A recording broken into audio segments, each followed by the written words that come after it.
James was enjoying his life on the island of Sodor, but he still had a lot to learn. "You're a special mixed traffic engine," said Sir Topham Hatt.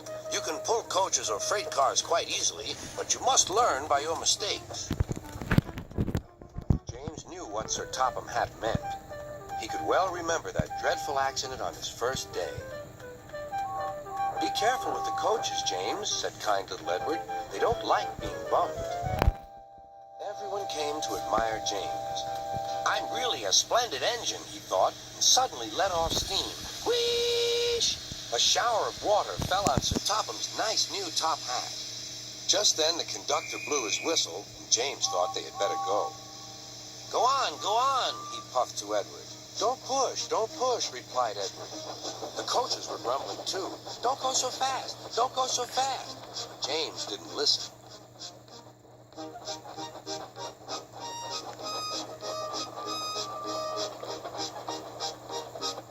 When at last they stopped at the next station, 2 coaches were beyond the platform. They had to go back to let the passengers out.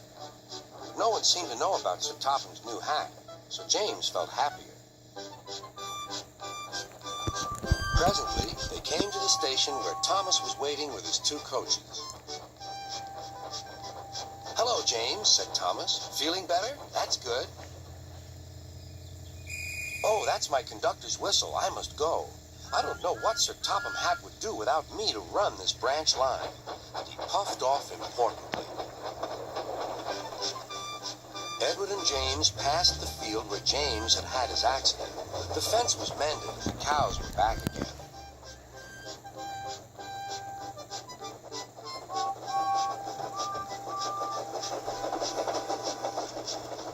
They ended their journey and rested before setting off for home.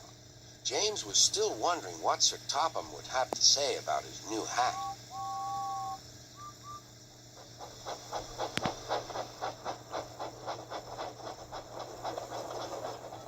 Next morning, he spoke severely to James.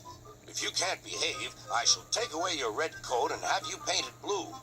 James didn't like that at all. He was very rough at the grumbling coaches as he brought them to the platform. "Don't talk. Come on." "Gordon never has to fetch his own coaches," he thought to himself, "and he's only painted blue."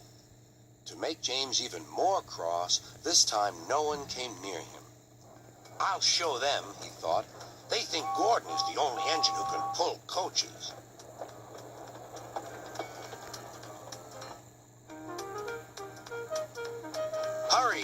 Hurry, puffed James. You're going too fast, replied the coaches. James laughed and tried to go faster, but the coaches wouldn't let him. We're going to stop.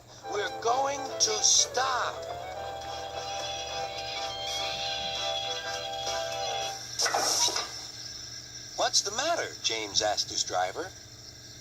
The brakes are on. Leak in the pipe, most likely. You've banged the coaches enough to make a leak in anything. How shall we mend it? Said the conductor. We'll do it with newspaper and a leather bootlace, replied the driver. But where is the bootlace coming from? Asked the conductor. Ask the passengers, said the driver. You have a leather bootlace there, said the conductor to a smartly dressed man. Please give it to me. I won't. Then I'm afraid the train will just stop where it is. The passengers all said what a bad railway it was. Then they told the man how bad he was instead.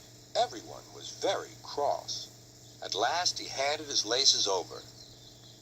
The driver tied a pad of newspaper tightly round the hole in the brake pipe, and James was able to pull the train.